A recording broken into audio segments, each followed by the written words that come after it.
Welcome to a new lecture on love. We continue our explorations into the ideas of love in the 20th century, in particular through the lens of C.S. Lewis.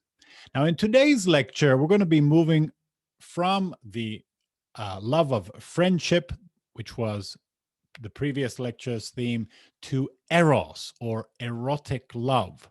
There are many ways to understand eros, as we will see. This lecture consists of two parts. So in the first part, I'll be asking and answering the question, does love seek happiness? In particular, erotic love. Does it aim at the happiness of the lover, the person doing the loving? And then in the second part of today's lecture, I will be talking about infidelity. So let's begin.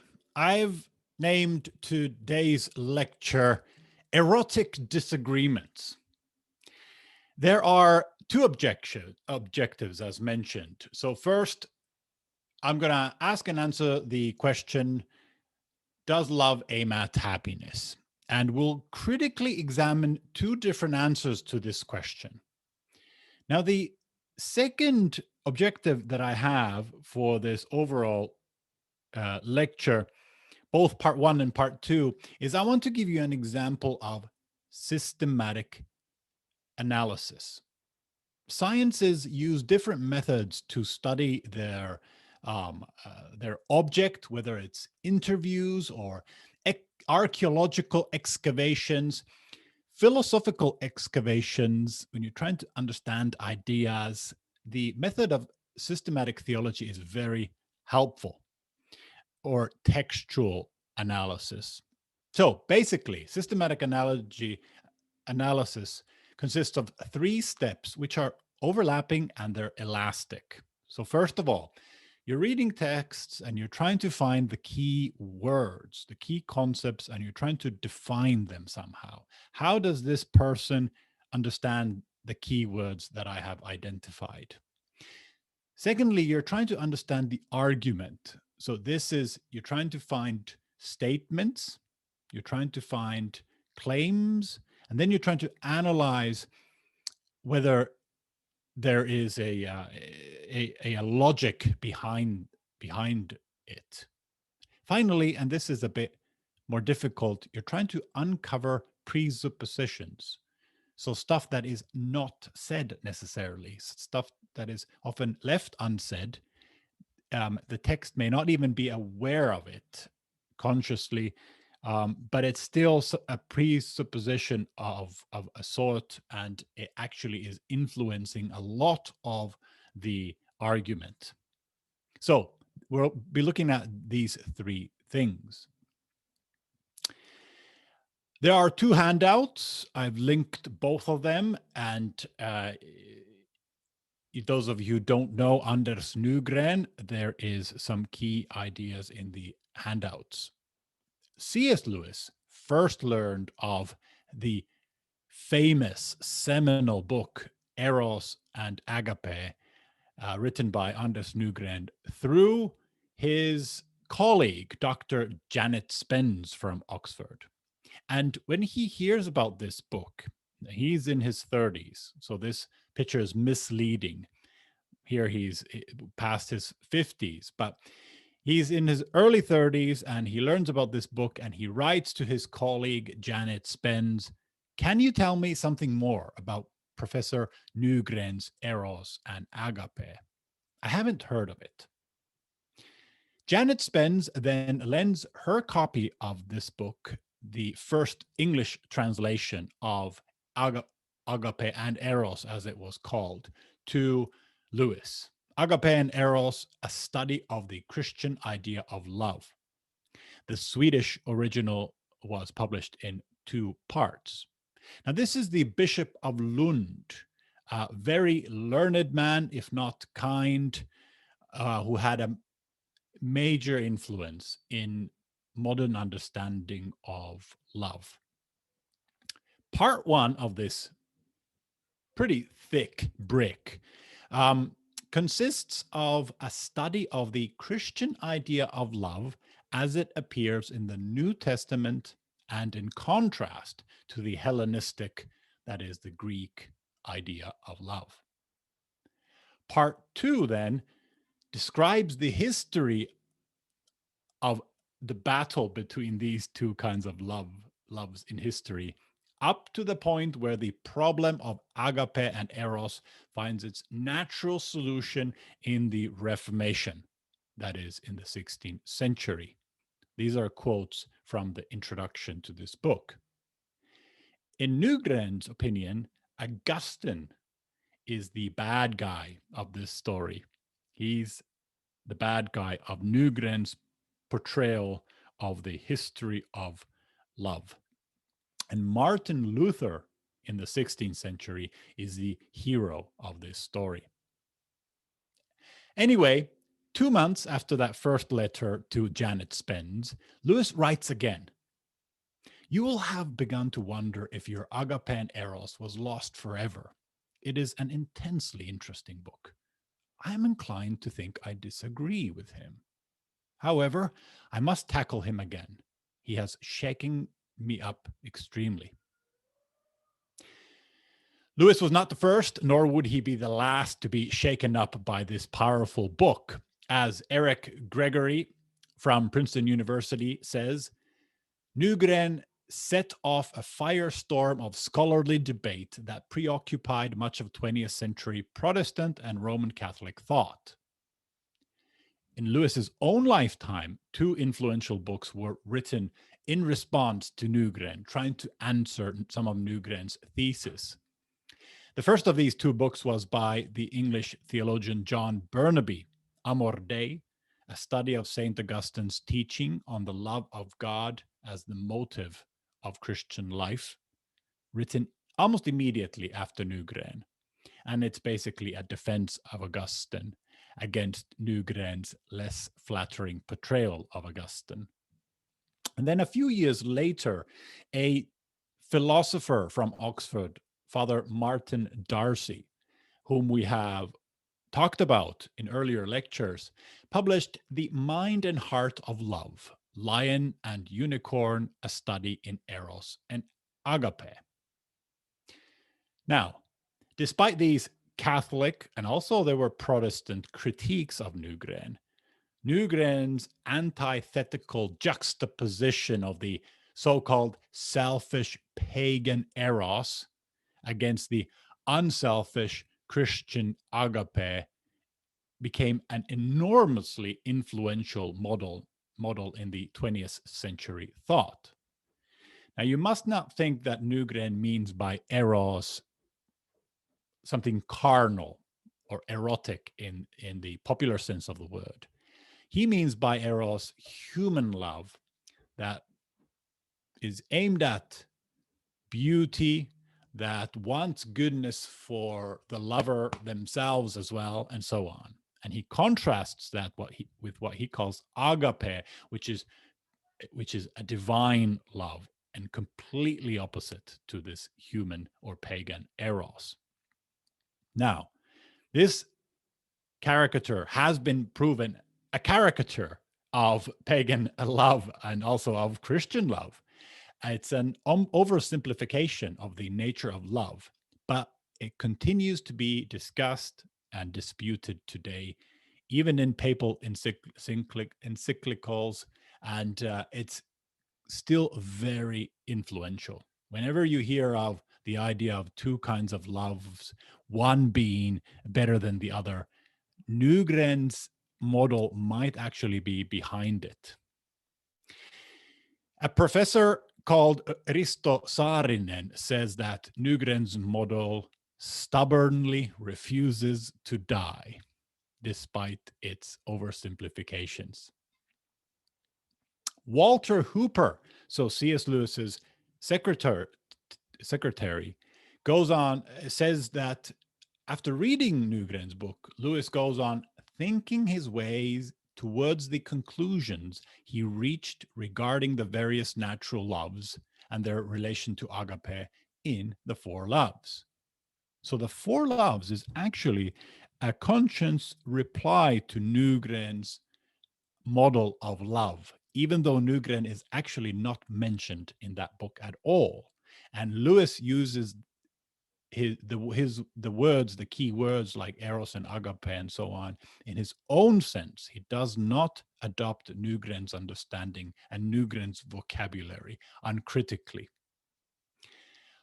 Points of disagreement between Lewis and Nygren are extremely rare. I mean, whether it's on theological anthropology, on sin or salvation, or the relationship between nature and grace, they hardly see eye to eye. But the four loves includes a tactful criticism, or the four loves does include a tactful criticism of the heart of Nygren's understanding of love, which is a denigration of human love called eros, and its separation from agape. Nygren denigrated human love and separated strongly from divine love, and Lewis objects to both of these ideas.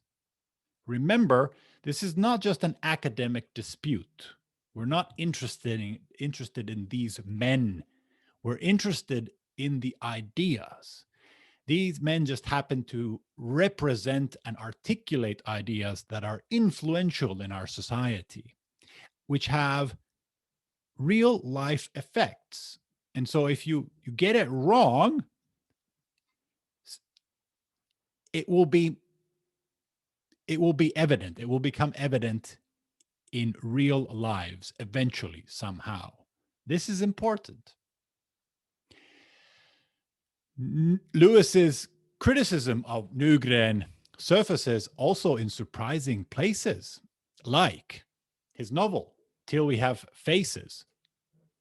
The same Professor Risto Saarinen thinks that Till We Have Faces is actually even more critical of Nygren than The Four Loves is.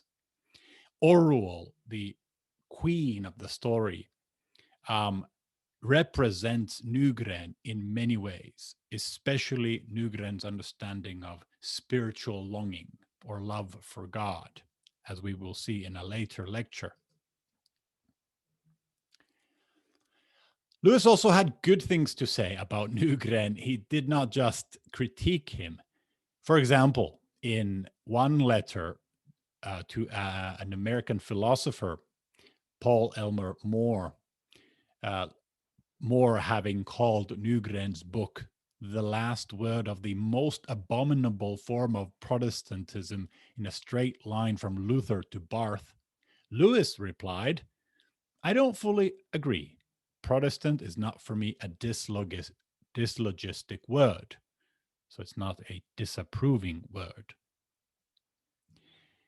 2 decades later, so we're not quite at Four Loves, but we are at Till We Have Faces, Lewis can actually show open appreciation of Nygren to Mary van Dusen, one of his pen pals, in a letter, and I quote, "The great merit of Nygren, so far as I'm concerned, was that he gave one a new tool of thought.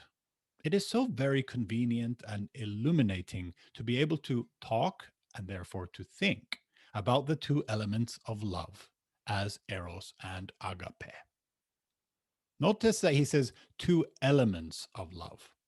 Now, these probably are the need and gift dimensions of Nygren's eros and agape. So need love, Lewis's need love, has much to do with Nygren's eros. And gift love, Lewis's gift love, has much to do with Nygren's agape. Lewis is almost using the distinction between need love and gift love as a translation of Nygren's eros and agape.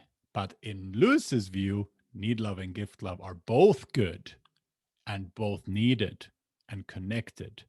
Whereas in Nygren's view, they're separated, and need love actually isn't a very good thing. He is forced to say elements, he explains later in the letter to Mary van Dusen, because Nygren drove his contrast too hard, making them mutually exclusive. In a later letter, Lewis writes, still to his friend Mary, but surely in a good friendship or good marriage, though Eros may have been the starting point, the two are always mixed, and one slips out of one into the other a dozen times a day. Is it by some confusion Nygren has got where he is? Still, his book was well worth reading. We both have the very important idea of Eros and Agape now clearly in our minds, and we can keep it after we have let all his exaggerations fade out of our minds. Excuse me. So, does Eros seek happiness? That's the question now that we'll be asking and evaluating two different kinds of answers. Nygren, you see, argued that actually Eros, by which he meant all human love, is by nature eudaimonistic, from the Greek word eudaimonia, meaning happiness. In other words, human love is always, by definition, happiness seeking. It is seeking the happiness of the lover as well, or even sometimes primarily. So the person doing the loving. The Four Loves strongly disagrees with this answer. And Risto Saarinen has said that this showdown must be conscious. So the showdown between Lewis and Nygren must be deliberate, even though Nygren is not mentioned.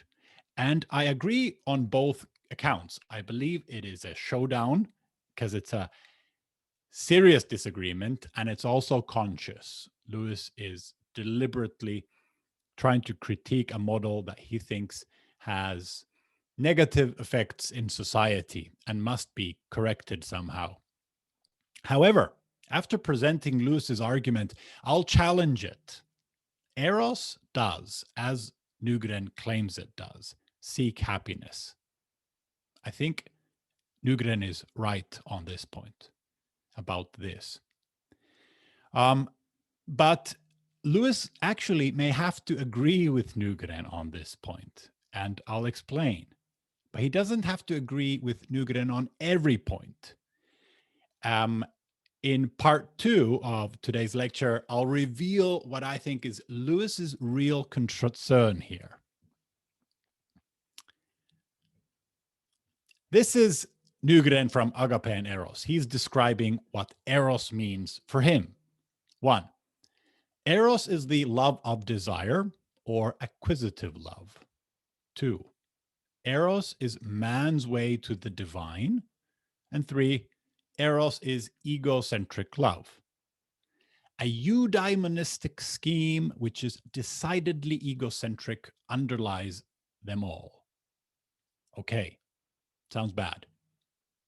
For Nygren, all desire or appetite and longing is more or less egocentric. But the clearest proof of the egocentric nature of Eros, of human love, is its intimate connection with eudaimonia, the individualistic pursuit of happiness. Christian love, however, now we are talking about agape, is spontaneous in contrast to all activity with a eudaimonistic motive, that is to say, is free from all selfish calculations or ulterior motive.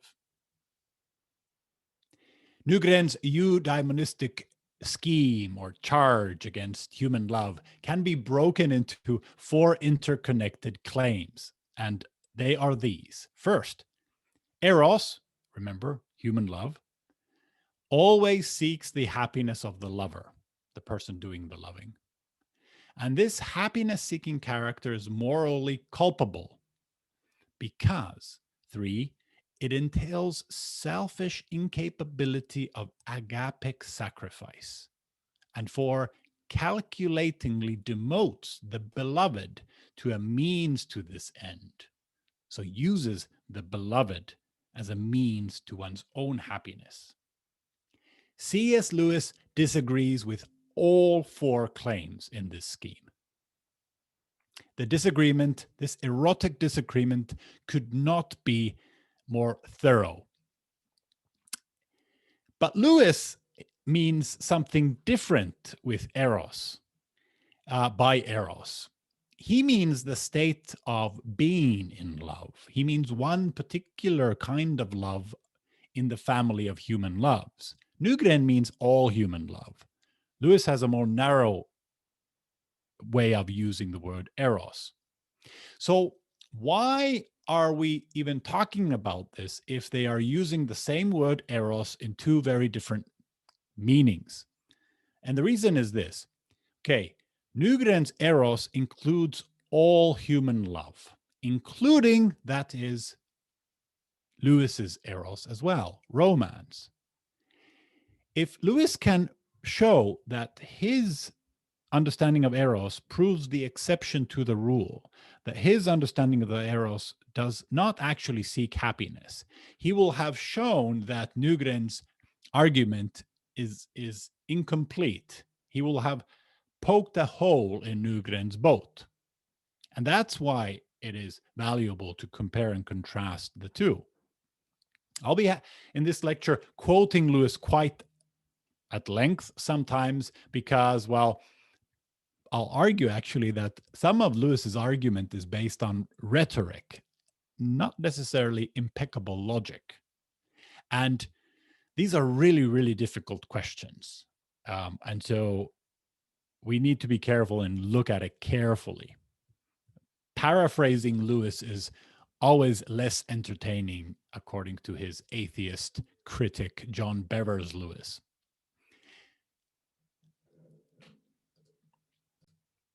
Okay, now let's look at the data. Let's look at the text that we're going to be analyzing systematically. I'm quoting from The Four Loves, the chapter on Eros. Eros does not aim at happiness. We may think he does, but when he's brought to the test, it proves otherwise. Everyone knows that it is useless to try to separate lovers by proving to them that their marriage will be an unhappy one. This is not only because they will disbelieve you, they usually will, no doubt, but even if they believed, they would not be dissuaded. For it is the very mark of Eros that when he is in us, we had rather share unhappiness with the beloved than be happy on any other terms. This is an extremely strong argument. Not only does Eros not aim at happiness of the lover, actually, it would prefer unhappiness than be separated from the beloved on any other terms. This is a strong argument. And I continue. Even if the two lovers are mature and experienced people who know that broken hearts heal in the end and can clearly foresee that if they once steeled themselves to go through the present agony of parting, they would almost certainly be happier 10 years hence than marriage is at all likely to make them. Even then, they would not part. To Eros, all these calculations are irrelevant, just as the coolly brutal judgment of Lucretius is irrelevant to Venus. Lewis is adamant. If the voice of Eros, excuse me, let me continue. I jumped ahead there. Let me continue.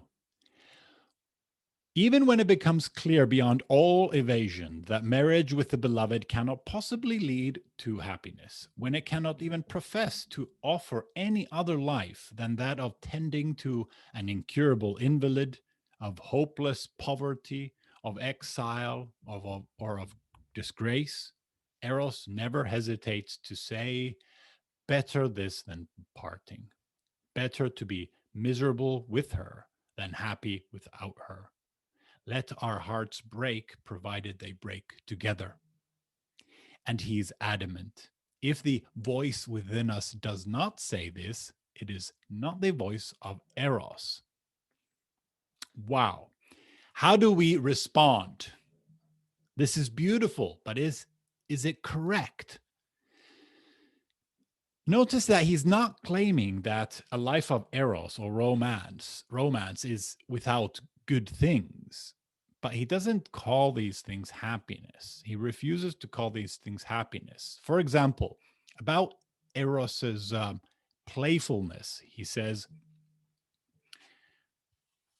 even when the circumstances of the two lovers are so tragic that no bystander could keep back his tears, they themselves, in want, in hospital wards, on visitors' days in jail, will sometimes be surprised by a merriment which strikes the onlooker, but not them, as unbearably pathetic.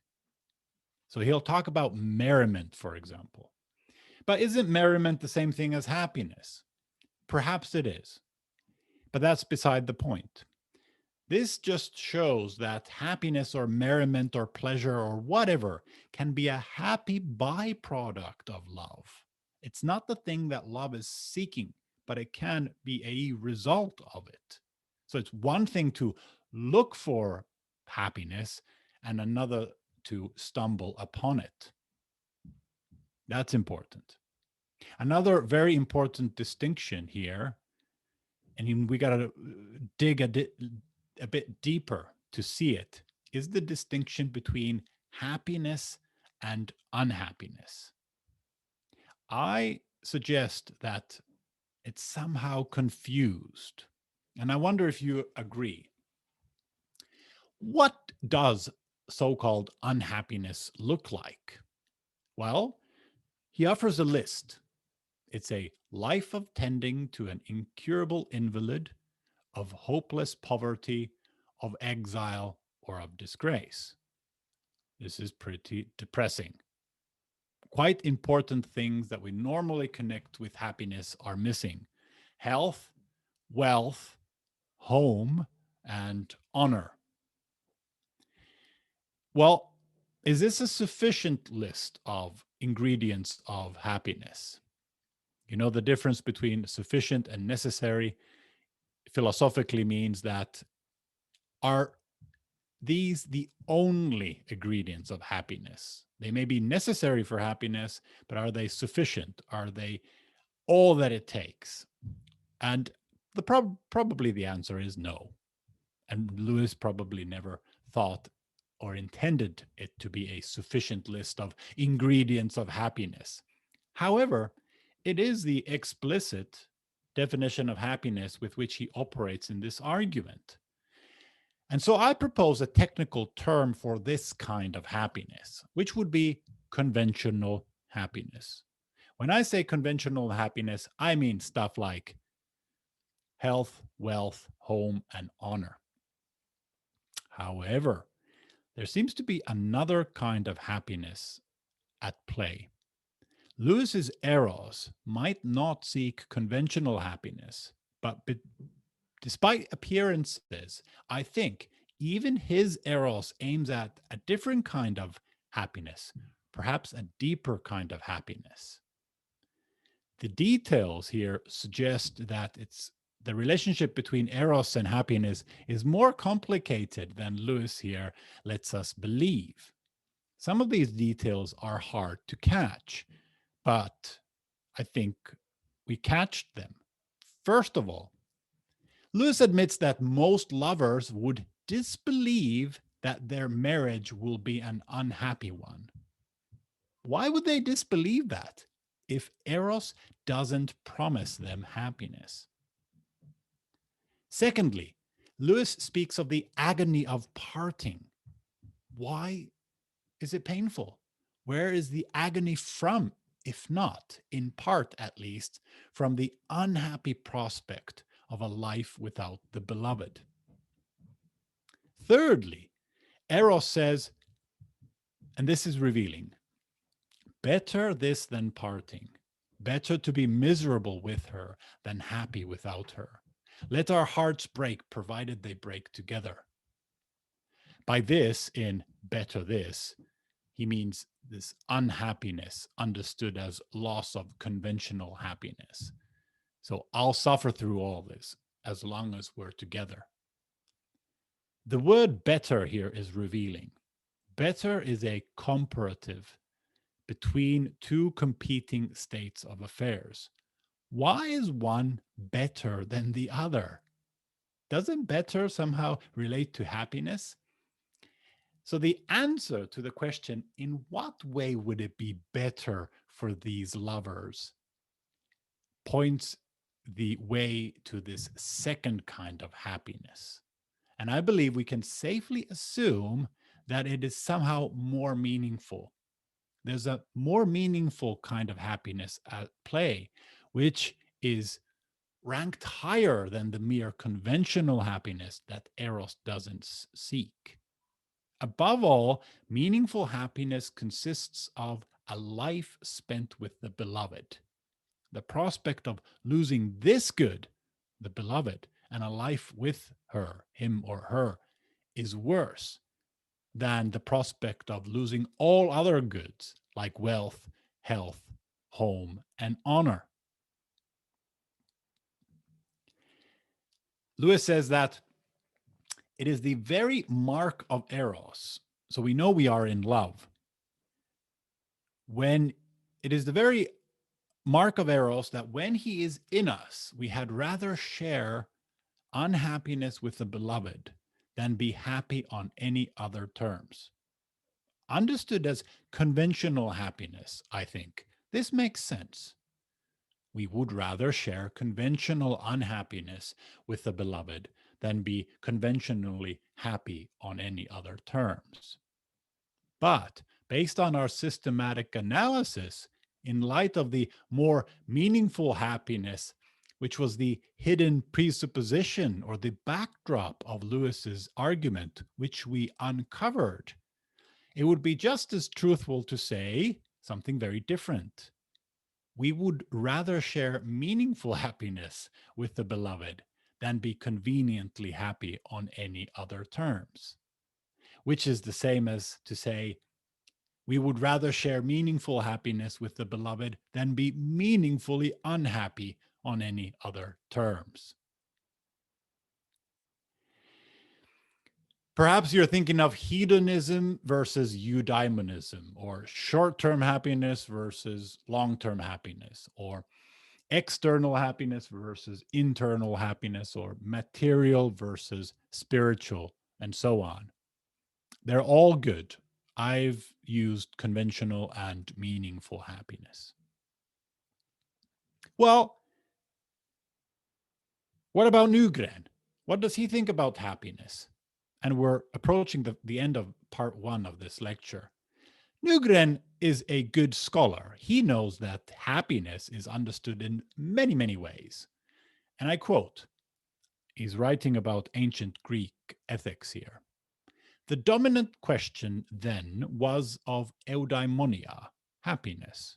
And although different answers might be given, the answer of hedonism, that happiness is the pleasure of the moment, or of Aristotle, that it consists in activity and the attainment of perfection, or of Stoicism, that it is ataraxia, independence and indifference towards the external vicissitudes of life. Yet the statement of the question remains the same. He is unhappy and kind of undisturbed by whatever we mean by happiness. Why?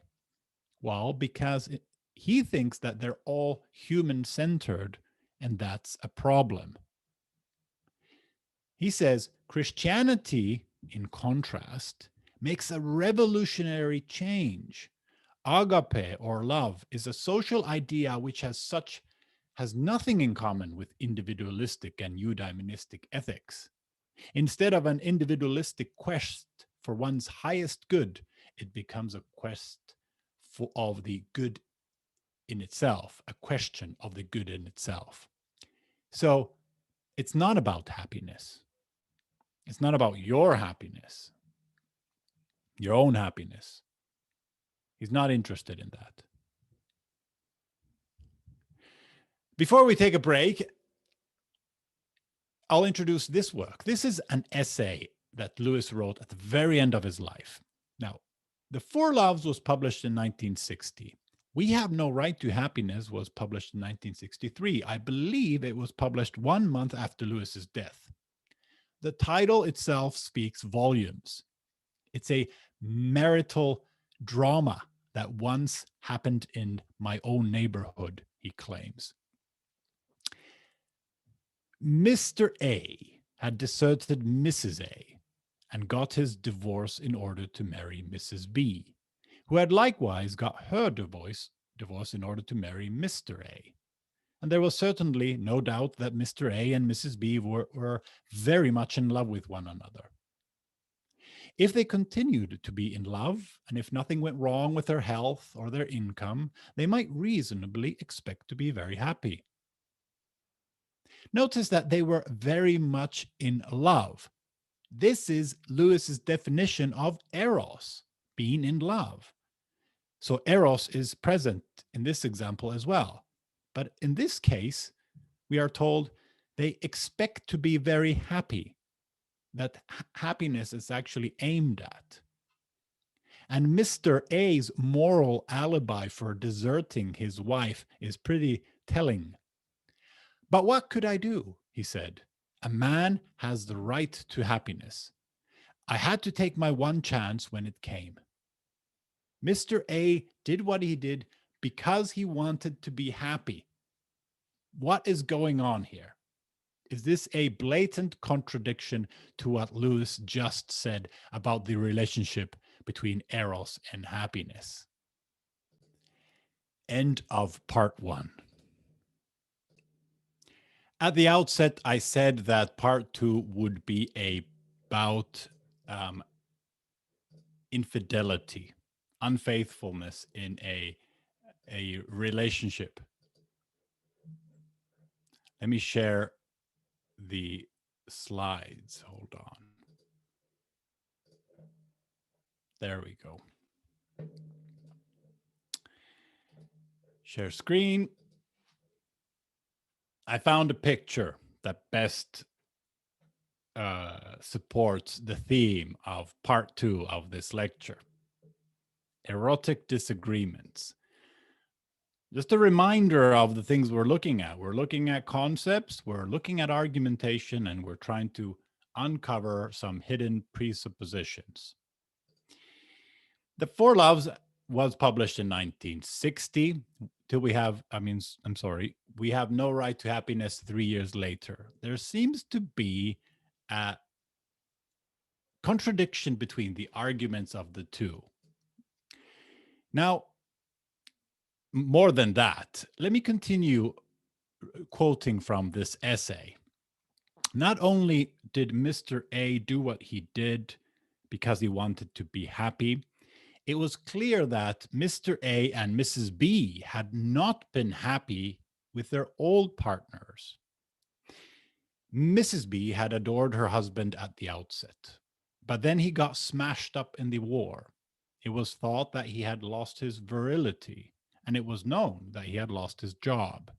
Life with him was no longer what Mrs. B had bargained for. Poor Mrs. A, too. She had lost her looks and all her liveliness. It might be true, as some said, that she consumed herself by bearing his children and nursing him through the long illness that overshadowed their earlier married life. Loss of virility, loss of income, of looks, of liveliness. Does that remind you of anything? It reminds me of the depressing list that we heard earlier that's connected to conventional unhappiness. You remember wealth, health, home, and honor. But that couple, the first couple until we have faces, they would risk everything just to be together. And Lewis denied that they were seeking happiness. Mr. A and Mrs. B, however, they cannot bear their current state of affairs. Quite literally, their affairs. They're unhappy. If the first couple, the couple in the Four Loves, would rather share unhappiness with the beloved than be happy on any other terms, Mr. A and Mrs. B would rather share happiness with each other than remain unhappy on the prevailing terms. In this essay, Lewis is frustrated by the fact that in the pursuit of happiness, especially sexual happiness, every unkindness and breach of faith seems to be condoned, as he writes. Although he sees no good reason for giving erotic passion this privilege, so no good justification to giving erotic passion this privilege, he does see a strong cause. He understands why it happens, why some people might do it, but it still doesn't justify it, he thinks. So, why does it happen? It is part of the nature of a strong erotic passion, as distinct from a transient fit of appetite, that it makes more towering promises than any other emotion. No doubt all our desires make promises, but not so impressively. To be in love involves the almost irresistible conviction that one will go on being in love until one dies, and that the possession of the beloved will confer not merely frequent ecstasies, but settled, fruitful, deep rooted, lifelong happiness. Hence, all seems to be at stake.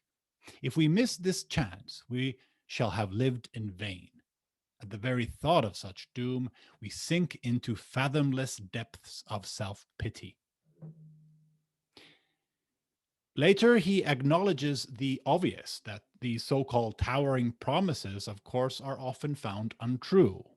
Disillusion and heartbreak often awaits. But this is irrelevant to our discussion. What concerns us here is Lewis's seemingly open acceptance of happiness, not just as a driving force of Eros, but as a really dramatically powerful one. What is going on? Does Lewis here flatly contradict what he claimed in the Four Loves? Something is not right. Are the two cases comparable? Are we comparing apples and oranges here? Because if we are, then there's necessarily no contradiction. We could defend Lewis against contradiction if we could somehow establish the two examples as incomparable. And they might be different for one of two reasons. Maybe the two stories involve either different ideas of happiness or different ideas of love. Maybe they're talking about different happiness, or it's not Eros in both of the cases. And if this is true, there may not be a contradiction because they're talking about different things. Let's start with happiness. What kind of happiness are Mr. A and Mrs. B aiming for? Is it conventional happiness or meaningful happiness? Elements of conventional happiness are really easy to spot. You remember that the unhappiness of with their previous spouses was largely due to such misfortunes, such conventional misfortunes. Mrs. B's husband had lost his job, perhaps virility, and Mr. A's wife, her looks and her liveliness. Further, to say that if nothing went wrong with their health and their income implies that the loss of health and the loss of income might also probably dent their newfound happiness. This newfound happiness is fragile, but ironically, it's experienced as really strong and enduring. Side by side with this conventional streak, I think a deeper undercurrent is detectable. The lovers believe possession of the beloved will offer not merely frequent ecstasies, but also settled, fruitful, deep-rooted, lifelong happiness. Clearly, a meaningful kind of happiness. And that is why all seems to be at stake. Both conventional happiness and meaningful happiness are at stake. To miss this opportunity is to have lived in vain. And thus, the two cases are different but only insofar as the first cares less about conventional happiness. Um, so there's a contradiction only if the four loves is taken at face value. The common denominator um, is that meaningful happiness is sought for. Both of them are seeking for meaningful happiness. Insofar as the four loves is also talking about conventional happiness only, perhaps there's no contradiction. But we've kind of shown that the four loves is talking about meaningful happiness as well. So, what then of love? Are they talking about different kinds of love? Are they both eros or are they not? We could ask, isn't the second couple's love closer to lust, like mere sexual appetite, than to eros? Because the essay does speak of a strong erotic passion. And what is aimed at is a certain kind of happiness, four bare legs in a bed, as Lewis would euphemistically, in his British manner, say. Actually, this is not true because he could be very candid about sexuality, and that's why the bishops uh, pulled the plug from the radio talks on love because he was too forthcoming about eros. Anyway, this kind of love, this kind of lust, so goes the argument, could be directed at happiness, but true eros could not. Now, I find this attempt to solve the contradiction problematic for many reasons. I think in this second example, the center of gravity does seem to fall on the Venus element of eros, so the sexual element of eros. But I still think that their love is closer to eros than it is to mere lust or sexuality. First of all, um, they were in love, very much in love. And this is Lewis's precise verbatim definition of eros. And secondly, the narrative, the story, um, the story flows organically from this being in love to a strong erotic passion, to emotion, to desire, and finally back to being in love. This is an organic, holistic experience. It's eros. Thirdly, the strong erotic passion carries an almost irresistible conviction of permanence, despite being fragile in reality. And this is exactly what in the Four Loves Lewis argues that eros does.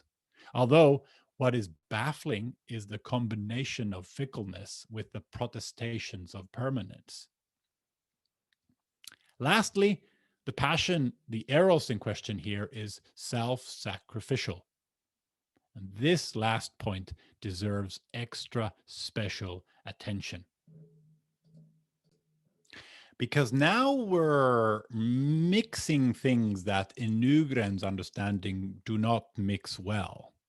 It seems that in human eros, in human loves, including or at least erotic love, but probably other human loves as well, there is an inherent potential to what Nygren calls agape, which in his understanding is separate and doesn't belong naturally to human loves.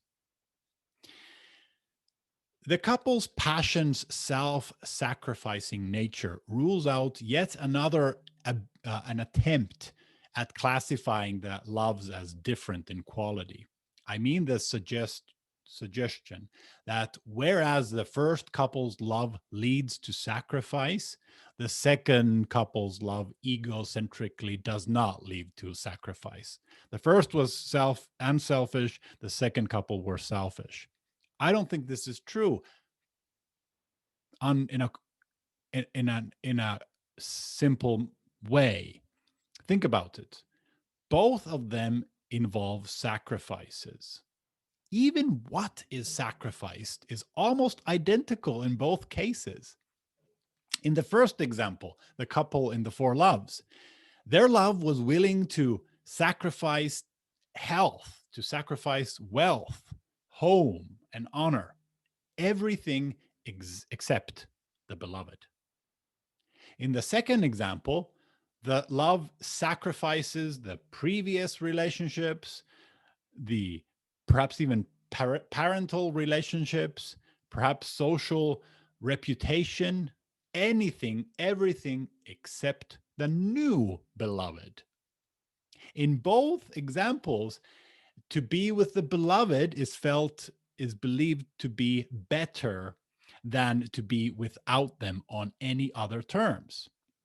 This is exactly what, according to the four loves, Eros is apt to do if it's let loose from character, divorced from a strong character. Eros is ready for every sacrifice except renunciation.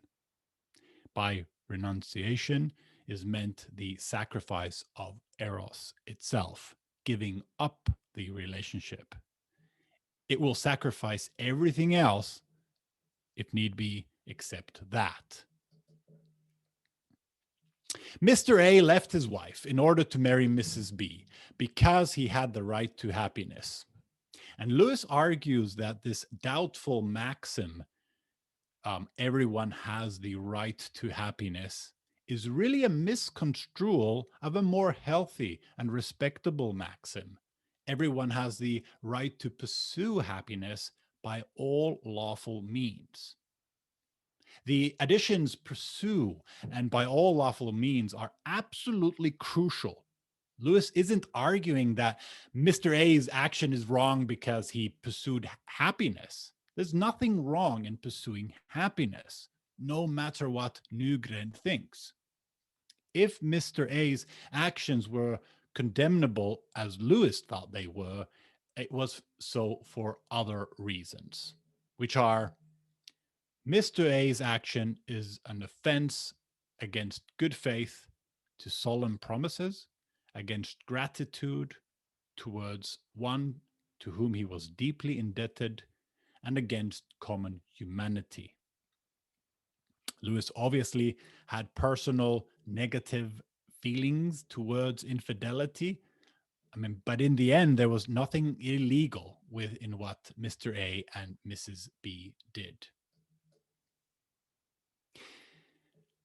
The first couple in the four loves, they are in love. Apparently, they're free to marry, and thus their love is innocent. The second couple, Mr. A and Mrs. B, are also in love, married, but not to each other, and hence their love involves injustice, offense against good faith, gratitude, and common humanity.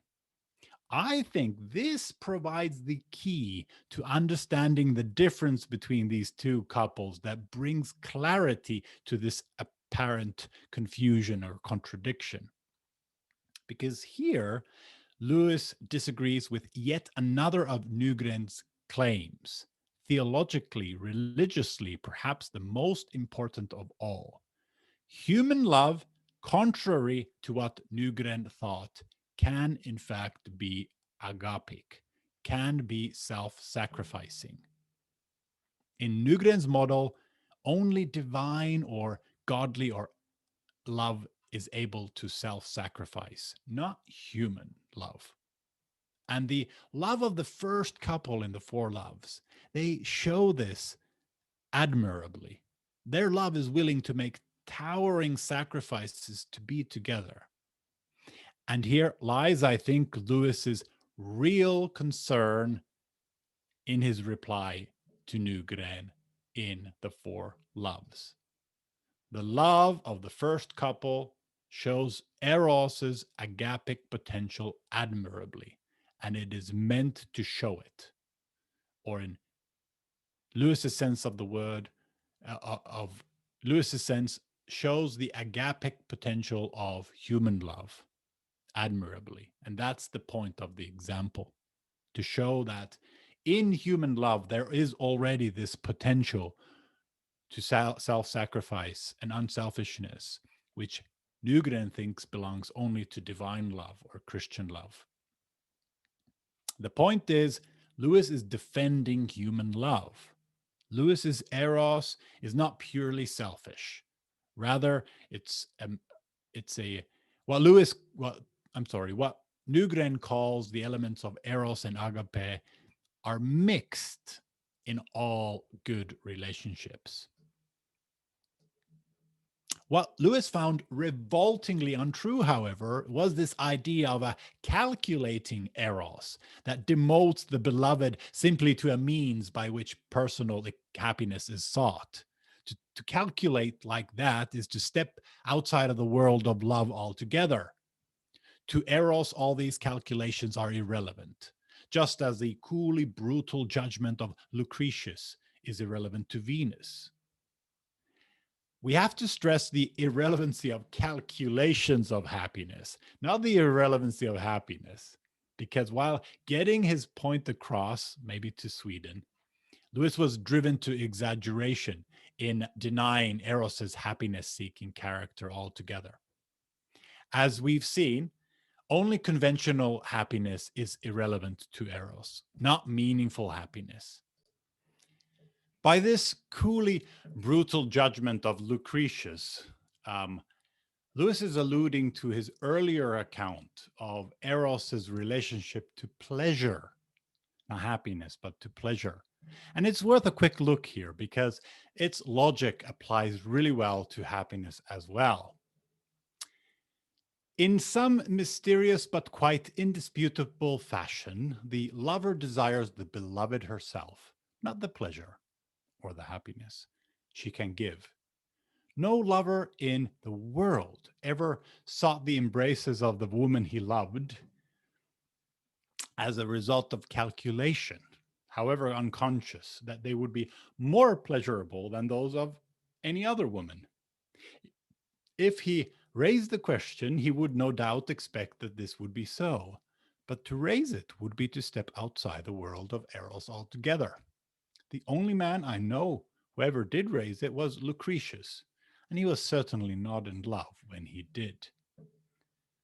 The point here is that Eros does not instrumentalize the beloved, use the beloved as a stepping stone. And this is actually what makes Eros, in a sense, the most godlike of all the natural loves. So, Eros in Lewis's sense of being in love, according to the four loves. In one high bound, it has overleaped the massive wall of our selfhood. It has made appetite itself altruistic. In other words, sexuality, it wants to give sexual pleasure as well as to receive. Tossed personal happiness aside as a triviality, only insofar as we mean conventional happiness, and planted the interests of another in the center of our being. If you asked a man in love what he wanted, the true reply would often be to go on thinking of her. That is, he most certainly wouldn't reply, I have coolly calculated that in pursuit of my personal happiness, my best bet is to go on thinking about her. If he did answer like that, we could question whether he was really in love at all. One must be outside of the world of love, of all loves, before one thus calculates. Eros, lawless Eros, preferring the beloved to happiness, is more like love himself than this. Ah, lawless Eros. And with this, we return to the second couple. Eros has an agapic opening or agapic potential. Okay, fine. However, Lewis also warns that in this opening or potential lies its danger as well. He's defending human love, sure, but he's also kind of warning against worshiping the emotion of love blindly. Of all the loves, Eros is at his height most godlike, therefore most prone to demand our worship. Of himself, he always tends to turn being in love into a sort of religion. We must not give unconditional obedience to the voice of Eros when he speaks most like God. Eros, honored without reservation and obeyed unconditionally, becomes a demon. Eros extenuates, permits, almost sanctifies any actions it leads to. And speaking with that very grandeur and displaying that very transcendence of self may urge to evil as well as to good. In short, love is a double edged sword. And the second couple exemplifies this danger and are meant to exemplify it. In this case, Eros has become a demon and in promise of happiness has lured, has tricked Mr. A and Mrs. B into an act of injustice, into sin. They've been following the towering promises this erotic impulse has created in them and taken it at face value as a moral alibi to do whatever they want. But what could I do? Asked Mr. A. Zealous for Eros, lovers sometimes even, and I quote, feel like martyrs and can say to one another in an almost sacrificial spirit, it is for love's sake that I have neglected my parents, left my children, cheated my partner, failed my friend at his greatest need, for love's sake. So the two couples are meant to exemplify two aspects of Eros. The first, how Eros has this tremendous agapic potential, and yet how it's a double edged sword. And the second couple demonstrates and illustrates what can happen when we treat a human love as a god. Now, the conclusion would be let's see what kind of conclusions we could draw. The four claims of Nygren's eudaimonistic scheme accusation against all human love were Eros always seeks the happiness of the lover. And secondly, this happiness seeking character is morally wrong because three, it entails selfish incapability of agapic sacrifice. And four, calculatingly demotes, instrumentalizes the beloved to a means to this end, uses the beloved as a stepping stone for one's own good end. And Lewis disagreed with all four, although, as we saw, he's probably compelled to refine his disagreement with the first. I think Nygren gets that point. Nygren is right about it. However, in Nygren's mind, you can't pick and choose. These points are not just interconnected, but they're organic. They follow organically. They stand or fall together. So if you accept the first one, you got to accept the others. Not so for Lewis. He thinks that the jump from one to two is precisely that, a jump. You don't need to make it. You can believe the first and not believe the others. Only a conviction that believed that all human passions and inclinations and desires are tainted by selfishness could allow such a jump. And I don't think that Lewis shares this conviction. He is not a Calvinist. He does not believe in total depravity.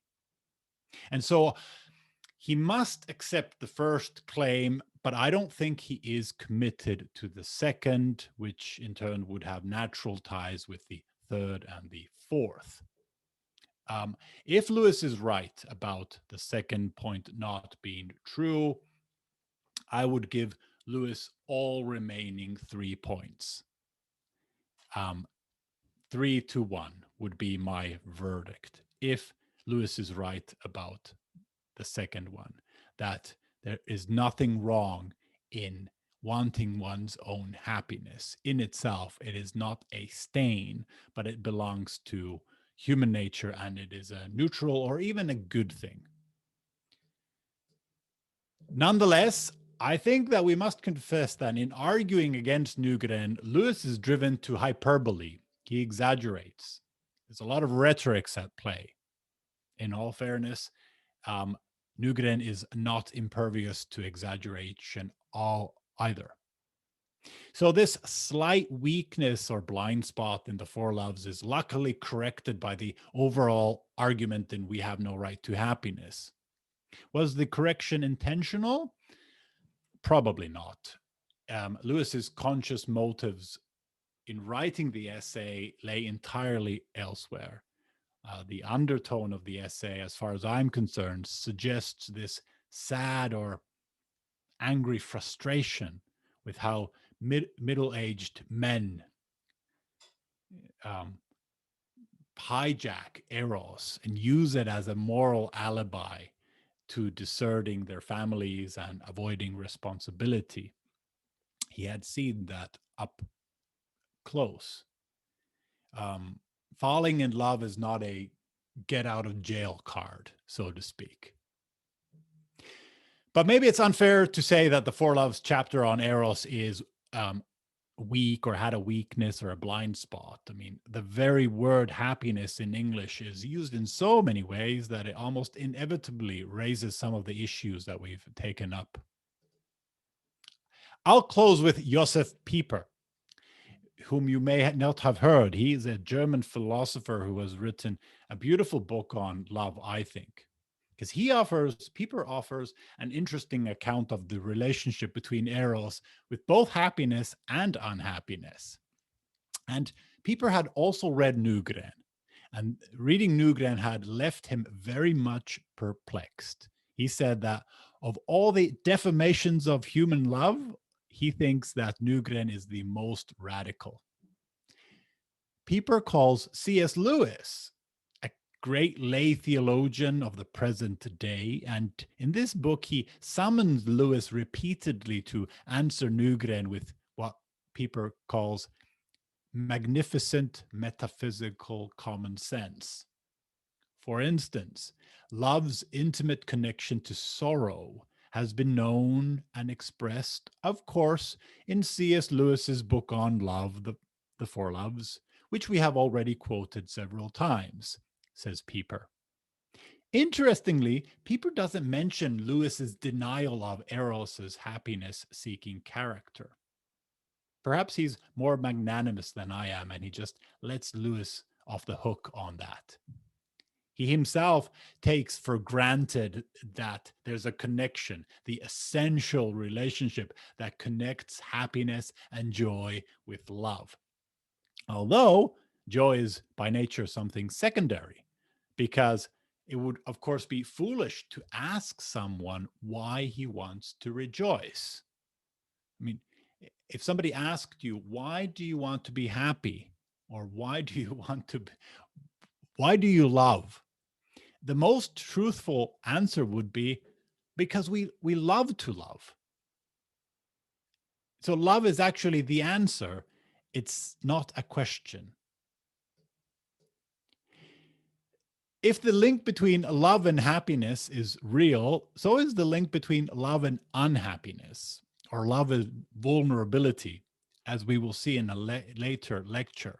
In fact, in one sense, only lovers can be unhappy in a meaningful way, and that's because of the vulnerability of love. Love makes us vulnerable.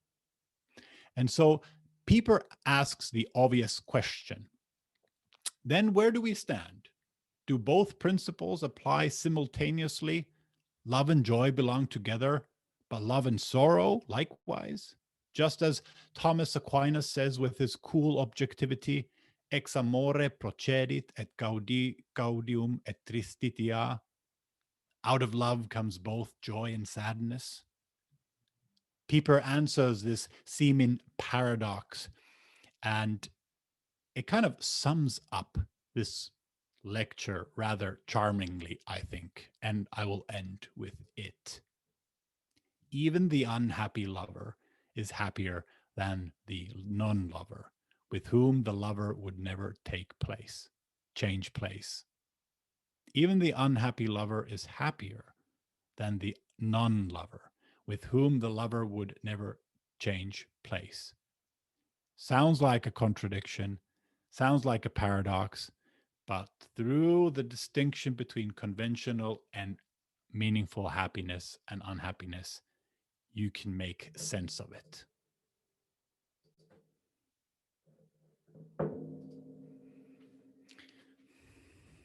Where was it? I committed a fallacy again. Where did I commit it? And which one was it?